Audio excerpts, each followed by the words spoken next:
하나님의 말씀이 우리 삶의 열매를 맺기 위해서는요, 우리 마음의 상태가 굉장히 중요합니다. 왜냐하면 하나님의 말씀은 변함이 없거든요. 그러니까 하나님의 말씀은 누가 전하든지 간에 하나님의 말씀은 변함이 없는 거예요. 진리의 말씀이에요. 그런데 하나님의 말씀을 듣는 자들의 마음에 씨앗이 심겨진다라고 성경은 표현하는데, 말씀의 씨앗이 우리의 마음에, 우리의 귀에 이렇게 들려올 때에 그거를 어떤 마음으로 받느냐가 굉장히 중요하다라는 거. 그래서 성경에 보면 밭의 비유도 있잖아요. 밭의 비유는 태어날 때부터 이렇게 밭이 나눠진 게 아니라고 했잖아요. 태어날 때부터 누구는 뭐 돌짝밭, 누구는 길가밭, 누구는 가시밭, 누구는 옥토밭 나눠진 게 아니라 우리의 마음인데 마음을 기경을 해야 된다는 거예요. 갈아엎어야 된다는 거예요. 계속 하나님의 말씀을 들음을 통해서 그 말씀이 나의 마음밭을 부드럽게 만들어야 된다는 거예요. 그래야 하나님의 말씀이 들려올 때에 그 말씀이 심겨지고 열매를 맺게 되는 거예요. 그래서 항상 여러분들 말씀을 들을 때에 그 말씀이 내 마음밭을 굳게 하는, 내 마음밭을 길가밭처럼 굳게 하는 말씀이 아니라 그 말씀이 내 심령과 골수를 찔러 쪼개어서 내 마음의 밭을 어떻게 해요? 기경하여 좋은 밭이 되도록 하나님 역사해 주십시오. 그렇게 기도하며 그런 마음으로 하나님 말씀을 들어야 되는 거예요. 그렇지 않으면 말씀을 들으면 들을수록 우리의 마음밭은 어떻게 되는 거예요? 길가밭이 되고 돌짝밭처럼 되는 거예요. 그래서 하나님의 말씀을 많이 듣는 것이 굉장히 중요합니다만은 그 말씀을 들을 때에 이 말씀이 내 마음의 밭을 갈아엎는 그런 역사를 하나님이 주셔야 우리가 하나님 앞에 계속해서 열매를 맺어갈 수가 있습니다. 그런 의미에서 오늘 예수님께서 자기의 고향에 갔는데 고향 사람들의 마음의 밭이요 딱딱하게 굳어 있는 것을 보게 됩니다. 오늘 말씀에 보면은 6장 1절에 보면 예수님께서 거기를 떠나서 고향으로 가셨을 때 제자들과 함께 갔다 이렇게 얘기하는 거예요. 그러니까 거기를 떠났다라는 것은 우리가 앞에서 계속해서 마가복음을 살펴보고 있는데 어느 지역을 떠났다는 거예요? 갈릴리 지역, 갈릴리 호숫가에서 역사를 계속해서 일으키시고 가르치시고 했는데 이제 거기에서 떠나서 나사렛이라는 동네로 갔다는 거예요. 갈릴리와 나사렛이라는 동네는 멀지는 않습니다. 우리가 뭐 걸어서 충분히 갈 수 있는데 단숨에 갈 수 있는 건 아니고 하루 정도 이렇게 뭐 걸어가면 충분히 갈 수 있는 거리예요. 예수님께서 어떤 의도와 목적이 있는지 모르겠지만은 일단 자기가 자라났던 곳으로 가서 그곳에서도 오늘 말씀에 보니까 안식일이 되어 회당에서 하나님의 말씀을 가르쳤다라고 이렇게 이야기를 합니다. 그 말씀을 가르칠 때에 그 사람들이 굉장히 놀랐다라고 말씀하세요. 이전의 말씀에 보면은 안식일이 되어 회당에서 가르치시니 많은 사람이 듣고 뭐 했다고요? 놀랐다라고 이렇게 얘기를 하는 거예요. 놀랐대요. 왜 놀랐을까요? 이전에 우리 말씀에서 보면은 서기관들과 바리새인들의 말씀과 같지 않고 권위 있는 말씀이었다고 이렇게 표현하잖아요. 예수님의 말씀은 이전에 서기관과 바리새인들이 가르쳤던 그 말씀과는 전혀 다른 권위가 있는 하나님의 말씀으로 그들 가운데 들린 거예요. 그러니까 얼마나 놀랐겠습니까? 깜짝 놀란 거예요. 그래서 이렇게 얘기합니다. 이 사람이 어디서 이런 것을 얻었느냐? 놀라긴 놀랐는데 그들의 관심은 저분이 어떻게 저런 말씀을 증거하고 지금까지 소문이 났는데 어떻게 저렇게 병자를 고치고 귀신을 쫓아내는 일을 하는 저분은 누구일까에 관심이 없이 저런 능력을 어디서 받았을까? 이런 데 관심이 있는 거예요 지금. 그러니까 예수님께 관심이 전혀 없고 예수님이 그저 가지고 있는 저런 권위 있는 말씀과 저 능력을 어디서 배워가지고 저렇게 하는가? 거기에 관심이 있었다는 거예요. 그러면서 어떻게 됩니까? 그들이 예수를 알고 있었다는 거예요. 오늘 말씀에 보면은 이렇게 얘기합니다. 3절에 보면요, 이 사람이 마리아의 아들 목수가 아니냐. 여러분들 보통 유대 사회에서는 어머니의 이름을 불러 누구의 아들이다라고 이렇게 얘기하지 않아요. 누구를 따라서 얘기하냐면은 아버지의 이름을 따거든요. 아버지가 누굽니까? 요셉이니까 요셉의 아들 목수 이렇게 얘기가 나와 있는데 오늘 보면 마리아 아들 목수라는 것을 굉장히 좀 낮춰서 부르는 거예요. 마리아의 아들 목수가 아니냐? 야고보와 요셉과 유다와 시몬의 형제가 아니냐? 그 누이들이 우리와 함께 여기 있지 아니하냐고 예수를 뭐 했다고요? 그렇죠. 예수님께서 자기 고향에 가서 회당에서 권위 있는 말씀도 전하셨고 성경에는 말씀해 놓고 있지 않으면 이전부터 계속해서 예수님께서 기적과 또 귀신을 쫓아내는 일들을 많이 하셨단 말이에요. 그래서 어느 정도 소문이 나서 그 동네 사람들도 이 땅에서 이곳에서 자란 이 예수란 이 사람이 이 30년을 여기서 살았는데 그 뒤에 사역을 하는데 이런 놀라운 일들을 행했다라는 것을 들었단 말이에요. 듣고 깜짝 놀라긴 했어요. 그런데 결과적으로 그들은 예수님을 배척하게 됐다는 거예요. 배척해서 예수님께서 그곳에서는 뭘 하지 않았다고 합니까? 권능을 행하지 않았다, 못했다라고 이야기를 하세요. 우리가 여기에서 살펴볼 수 있는 첫 번째는 뭐냐면요, 왜 이런 일이 일어났는가? 왜 그들이 예수를 배척하는 자리에 이르렀을까요? 그것은 바로 자신들이 가지고 있었던 예수에 대한 선입관이라고 하고 편견이라는 이 두 가지를 버리지 못했기 때문에 그들이 그리스도 대신 예수님을 받아들이지 못하는, 배척하는 그런 반응을 보이게 됐다는 거예요.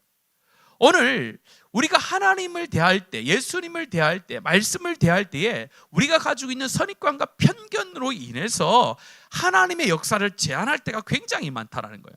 오늘 말씀에서 예수님께서 그곳에서는 권능을 행하지 않았다라고, 못했다라고 할 때에 고향에 가면은 예수님께서 행하셨던 권능이 사라지는 그런 것이 있었던 게 아니에요. 예수님께서 말씀하시는 것도 똑같고 예수님께서 가지고 있는 권능과 예수님의 그 존재 자체는 변함이 없었어요. 근데 무엇이 없었기 때문에 그곳에서 권능을 행하지 못했을까요?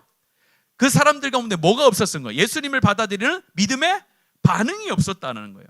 믿음의 반응이 없을 때는 하나님은 역사하지 않으세요. 근데 그 믿음의 반응을 하지 못하게 하는 그 원인이 어디 있습니까? 바로 예수에 대한 선입관과 편견 때문에 그 믿음의 반응을 하지 못함으로 인하여 권능이 일어나지 못하게 하는 그런 결과를 나오게 했다라는 거예요. 오늘 우리가 가지고 있는 이 사람에 대한 선입관과 편견도 굉장히 우리 가운데 위험성이 있거든요. 우리가 보통 생활을 하다 보면은 어떤 사람에 대해서 그 선입관이라는 거 편견은 조금 다르잖아요. 선입관은 뭐예요?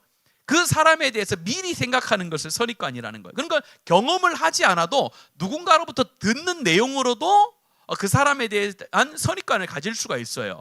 그래서 우리가 한 번도 안 만나본 사람인데 누군가에 대해서 이렇게 얘기를 하는 거예요. 이 형제는 뭐가 어때 이렇게 듣잖아요. 그러면은 실제로 보지도 않았어. 누군지도 몰라. 그런데 이 형제에 대한 뭐가 생기는 거야? 선입관이 생기잖아요. 그걸 선입관이라는. 편견은 뭐예요? 계속 경험을 해보는 거예요. 경험을 해보고 나서 이 사람은 이래라고 딱 한쪽으로 몰아붙이는 거예요. 여러 성향이 있는데 자기가 경험한 한쪽으로만 이 사람을 생각하고 그 나머지를 생각하지 않는, 그걸 편견이라고 하거든요. 그러니까 선입관과 편견이 우리 가운데 있으면은 대인 관계를 할 때에도 실수할 때가 종종 있습니다. 그래서 우리가 보통 선입관과 편견에 대해서는 좀 조심할 필요가 있어요. 그래서 자기가 경험하지 않은 것에 대해서 어떤 사람에 대해서 선입관을 갖는 것은 좀 조심할 필요가 조금 있습니다. 그래서 이 선입관을 보통 이제 어디에서 사용을 하냐면요, 이 광고에서 사용을 해요. 여러분들 광고 회사에 가면 왜 광고 회사에서 선입관을 이렇게 사용하지라고 하는데, 광고 회사에서요 광고를 통해서 사람들 가운데 선입관을 심어주는 거예요. LG는 뭐가 좋아요? 가전제품이잖아요. 모릅니까 여러분들? LG, 삼성 가전제품 잘 안 해요. LG 그럼 가전제품. 옛날에 대우 그럼 뭐였어요? 대우 자동차요? 저는 그런 선입관이 없어요. 자, 현대 그러면 자동차죠. 대우 그럼 냉장고였잖아요. 대우 그러면 냉장고였어요. 대우 그러면은, 그리고 또 우리가 가지고 있는 선입관들이 많아요. 그거를 광고 회사에서, 대기업 같은 데서 우리 국민들에게 선입관을 막 심어주는 거예요. 그래서 뭔가 나중에 제품을 살 때 자기 한 번 사서 써보지도 않았어. 그런데 뭐 하면요, 뭐 좋다고 이렇게 생각을 사는 거예요. 이렇게. 근데 또 편견이 있는 분도 있어요. 이 자동차에 대한 편견이 있는 분이 있어요. 처음에 자동차를 샀는데, 현대 자동차를 샀는데 그 자동차를 한 20년 탔어. 그러면은 딱 편견이 생기는 거예요. 자동차는 뭐라고요? 현대. 근데 현대를 샀는데 5년 타고 고장이 나서 폐차시켰어요. 그러면요, 자동차 그럼 뭐예요? 현대 사자. 안 된다.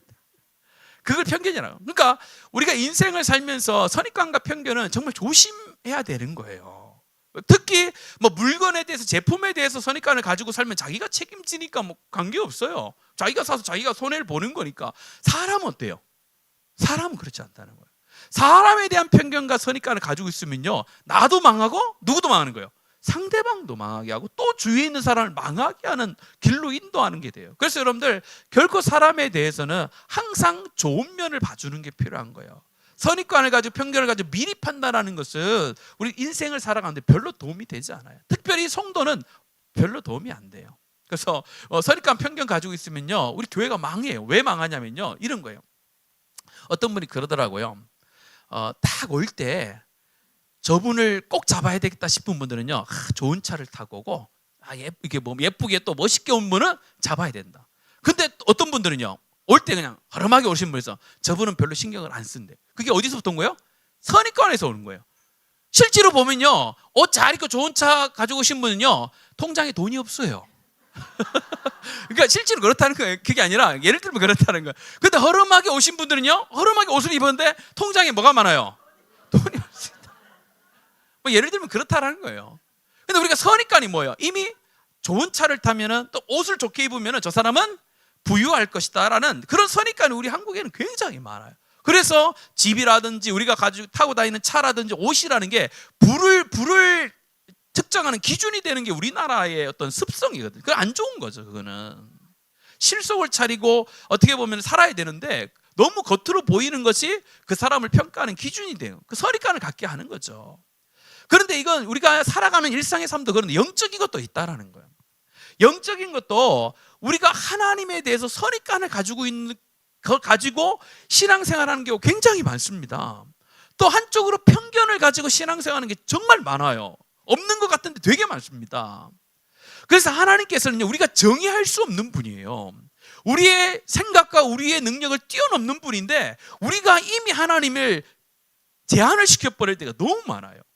그리고 선입관과 편견을 가지고 하나님은 이렇게 역사했다는 걸 경험하면요, 편견을 가져버려요. 다르게 역사하는 건 하나님이 아니라고 생각하는 분도 굉장히 많습니다. 내가 경험한 하나님만 오직 하나님이지 다른 사람의 하나님은 진짜 하나님이 아니다라고 이렇게 얘기하는 사람도 생각보다 많고요. 또 하나님에 대해서 자기가 알고 있는 하나님을 미리 정해놔버려요.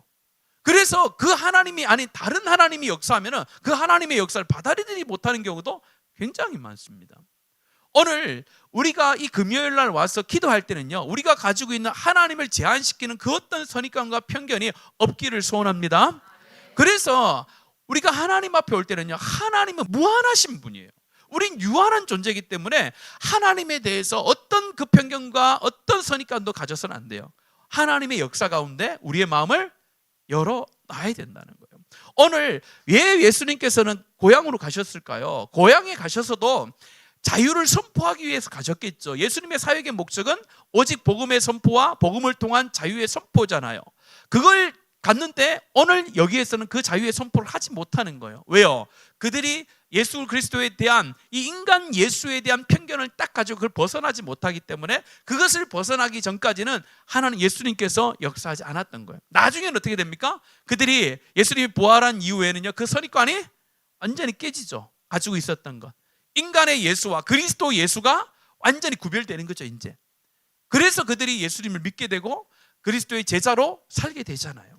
이처럼 우리가 하나님의 교회에 또한 특별히 말씀에 대해서 어떤 편견과 선입관을 가지는 것에 대해서 좀 조심할 필요가 있습니다. 그래서 어떤 분들은 하나님의 말씀을 들을 때에도 가려서 듣는 분들이 좀 있는데 절대 그렇지 않습니다. 하나님의 말씀은 그냥 오픈된 마음으로, 열린 마음으로 다 들으셔야 돼요. 그래서 그게 나를 칭찬하고 나를 위로하는 말씀도 하나님의 말씀으로 받아들여야 되고, 또 하나님께서 나를 징계하시거나 나를 권고하시는 말씀도 있을 수 있어요. 그게 말씀이 들려면 그대로 들으시면 돼요. 그래서 편견 없이 들으면 돼요.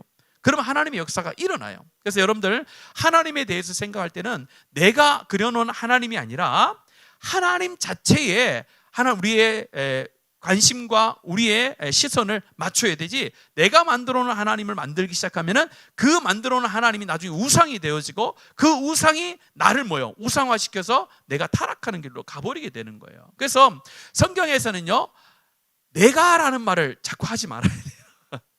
내가 라는 말을 자꾸 내가 하면요, 나중에 내 하나님밖에 알지 못할 때가 있어요. 그래서 내가 경험한 하나님 다른 사람한테 간증하는 굉장히 좋은 거예요. 그러나 다른 사람의 하나님도 동일한 하나님이고 다른 사람이 경험한 하나님도 동일한 하나님이라는 거예요. 그래서 하나님의 말씀을 들을 때 두 번째 중요한 것은요, 완악하게 닫힌 마음을 활짝 여는 게 굉장히 중요한 거예요. 말씀을 들을 때는요, 활짝 열어야 돼요. 근데 오늘 말씀해 보면은 이 사람들이 어디에 관심이 있었다고요?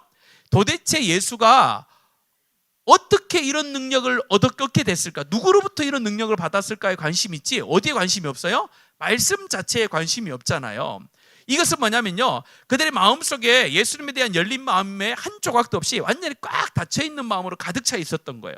그래서 하나님의 말씀을 들을 때 이 사람의 말로 들었기 때문에 하나님의 역사가 드러나지 않았던 거예요. 그래서 하나님의 말씀을 들을 때는요, 완악하게 닫힌 마음을 활짝 열고 무슨 말씀이든지 내가 하나님 말씀을 내가 듣겠습니다, 그 말씀을 듣고 내가 따르겠습니다라는 그런 열린 마음이 우리 가운데 있어야 되는데, 오늘 이 고향에 있던 사람들은요 딱 닫혀 있었어요. 예수의 말에는, 예수께서 전하셨던 그 권위 있는 말에는 전혀 관심 없고 다른 것에만 관심 있는 그런 마음으로 그들이 있었기 때문에 그들이 예수를 배척하는 일을 행하게 됐다라는 것을 말씀합니다. 우리가 편견에 사로잡히지 않고 주의 말씀 가운데 마음을 열고 하나님 말씀을 듣고 하나님에 대해서 경험하면요, 세상이 알 수 없고 또 세상에서 행할 수 없는 놀라운 능력을 행하는 그런 삶을 살아가게 되는 줄로 확신합니다. 오늘 데살로니가서 2장 13절 한 절만 같이 한번 읽어봤으면 좋겠는데요. 이러므로 우리가 하나님께 끊임없이 감사함은 너희가 우리에게 들은 바 하나님의 말씀을 받을 때에 사람의 말로 받지 아니하고 하나님의 말씀으로 받음이니 진실로 그러하다. 이 말씀이 또한 너희 믿는 자 가운데서 역사하느니라. 자, 오늘 내용이 간단하잖아요. 그러니까 오늘 예수님의 고향에 가서 예수님께서 말씀을 전했을 때에 그들은 닫힌 마음이 있었기 때문에 그 예수의 권위 있는 말씀을 누구의 말로 들었어요? 사람의 말로 들은 거죠. 인간 예수의 말로 들은 거예요. 그런데 오늘 바울 사도가 이 데살로니가 전서에서 이야기하는 것은 뭐냐면요, 내가 참 너희들을 생각할 때마다 참 하나님께 끊임없이 감사하는데 너희들은 내가 전하는 이 말씀을 들었을 때에 사람의 말로 듣지 않고 누구의 말로 들었다는 거예요? 하나님의 말씀으로 받았는데 그것이 너무 감사하다는 거예요. 그 말은 뭐예요? 내가 말씀을 전할 때 똑같이 오늘 예수님이 고향에 가서 말씀을 전했을 때에 인간 예수의 말로 들었던 것처럼 바울 사도가 복음을 전할 때에 인간의 지혜의 말로 그런 사람들이 많았다는 거예요. 그런데 너희들은 그렇게 하지 않았다는 거예요. 하나님 말씀으로 들었고, 자, 결과가 어떻게 납니까? 이 말씀이 또한 뭐요? 너희 믿는 자 가운데서, 여기서 믿는 자라는 것은 뭘 믿는 자예요? 그렇죠. 예수님을 믿는 자인데 오늘 말씀에서 그 근거를 찾다면요, 뭘 믿는 자요? 하나님의, 그렇죠. 오늘 믿는 자, 예수를 믿는 자라는 것은 너무 포괄적이고 오늘 이 말씀에서는 이 말씀이 또한 너희 믿는 자, 이 말씀을 믿는 자 너희 가운데서 뭐한다?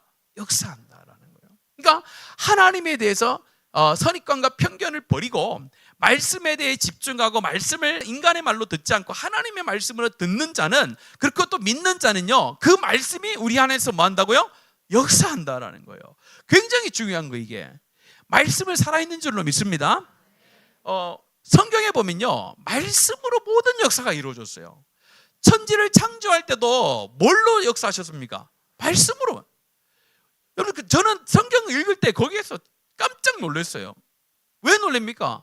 천지를 창조하셨다 하면 창조라, 뭐 만든다는 거죠. 만들 때 보통 우리는 만든다라고 할 때 뭘 가지고 만드는 거예요? 뭐 재료를 가지고, 우리 손을 가지고, 기계를 가지고, 도구를 가지고 만든다라는 표현을 쓰잖아요. 근데 오늘 창세기에서는 전혀 그런 표현이 안 나와요. 오직 뭐예요? 하나님의 말씀으로만. 이게 놀라운 거예요. 어느 신도 어느 사람이 말씀으로, 자기의 말로 뭔가를 만드는 사람이 세상 천지에 어디 있습니까? 어떤 데도 없어요. 오직 여호와 하나님만이 말씀으로 천지를 창조하신 줄로 믿습니다. 그 천지를 창조하신 하나님의 능력의 말씀, 그 자체이신 그 하나님의 말씀이 지금도 살아계셔서 오늘 우리 가운데 들려오고 그 말씀이 우리 가운데 역사하는데 어떤 자에게요? 하나님의 말씀으로 믿는 자에게. 그럼 놀랍지 않습니까? 그래서 우리는 말씀을 자꾸 믿는다는 표현을 쓰는 거예요. 내가 역사를 이룬 것처럼 보이지만 실제로 내 안에 있는 말씀이 나를 변화시키고 말씀이 나에게 역사를 일으키는 거예요. 그래서 말씀이 심겨지기 위해서 아까 뭐라고 했습니까? 내 마음의 밭을 기경해야 되는 거예요. 갈아엎어야 되는 거예요. 하나님 말씀 계속 들어서 하나님의 말씀 내 안에서 풍성하게 역사하도록 내 마음을 하나님 앞에 드리는 거예요. 말씀 앞에 나를 드리는 거예요. 말씀 앞에 나를 드리면은 그 드려진 내 삶과 내 마음이 말씀을 통해서 뭐요? 역사되어져서 놀랍게 변화되는 줄로 믿습니다. 그래서 사람이 변화시킬 수 없어요. 저는 확실하고 있습니다. 확신하고 있어요. 사람은 절대로 사람이 변화시킬 수가 없어요. 제가 아무리 설교를 잘해도 내가 여러분들을 변화시킬 수는 없어요. 뭐가 변화시킨다고요? 그렇죠. 하나님의 말씀이 우리의 삶을 변화시키고 하나님의 말씀이 우리 가운데 역사를 일으키는 거지, 사람이 뭘 해서 역사를 일으키는 게 절대 아니에요. 여러분들, 그 사람이 역사한다라고 하는 동시에 그 사람이 뭐가 되는 거예요? 바로 우상이 되는 거예요. 절대로 하나님은요, 사람을 통해서 역사하시지 사람 자체 가운데 능력을 통해서 하나님께서 뭔가를 하시는 일은 없어요. 눈으로 보기에 사람이 하는 것처럼 보이지만 실제적으로는 하나님의 말씀이 우리 가운데 역사하시는 줄로 믿습니다. 그래서 여러분들의 삶 가운데 역사를 일으킬 수 있는 말씀이 많아지기를 기대하시길 바랍니다. 그래서 여러분들 기도하실 때도 하나님의 말씀을 붙들어야 돼요. 왜냐하면 말씀을 붙들어야 그 하나님의 말씀이 내 안에 역사하세요. 말씀이 없는 기도는 나의 바람에 불과할 수가 있어요. 역사를 일으키는 바람이 아니라 나의 개인의 하나님을 향한 바람으로 끝낼 수가 있다는 거예요. 그러나 그 바람이 기초가 되어지는 말씀이 있으면요, 그 말씀이 내가 소원하고 뜻하는 길을 하나님께서 이루어 가시는 것을 보게 된다는 거예요. 그래서 우리가 말씀을 귀하게 여기고 소중히 여기고 우리가 믿는다라는 표현을 쓰는 겁니다. 오늘 이 말씀을 통해서 함께 우리의 삶 가운데 잊혀지지 않은 말씀, 잊을 수 없는 말씀, 포기할 수 없는 말씀이 많아지는 저 여러분 되기를 원합니다. 우리 예수님의 고향에 가셔서 예수님이 배척을 당하셨는데, 배척을 당한 이유가 첫 번째 뭐예요? 예수님에 대한 선입관, 편견이 있었기 때문에 예수님을 우리가 온전히 받아들이지 못했고, 강팍한 마음으로 해서 인간의 말로 받아들였기 때문에, 하나님의 말씀으로 받아들이지 않았기 때문에 그들 가운데 역사함이 없었다라는 거예요. 이것을 보면서 우리는 이와 좀 반대의 삶을 살았으면 좋겠어요. 하나님에 대해서 인간이 가지고 있는 편견과 선입관으로 어떤 정의를 내려서 그 하나님만 믿고 따라가는 인생이 아니라 하나님에 대해서 완전히 우리가 열어놓은 그런 삶이 되었으면 좋겠고, 진리의 말씀이 내 삶 가운데, 내 귀에, 내 마음속에 심겨질 때에 그 말씀이 내 삶을 변화시키고 역사를 일으킨다라는 그런 강한 믿음을 가지고 여러분의 신앙 삶을 사시고 특별히 하나님 앞에 기도하는 은혜가 있기를 원합니다.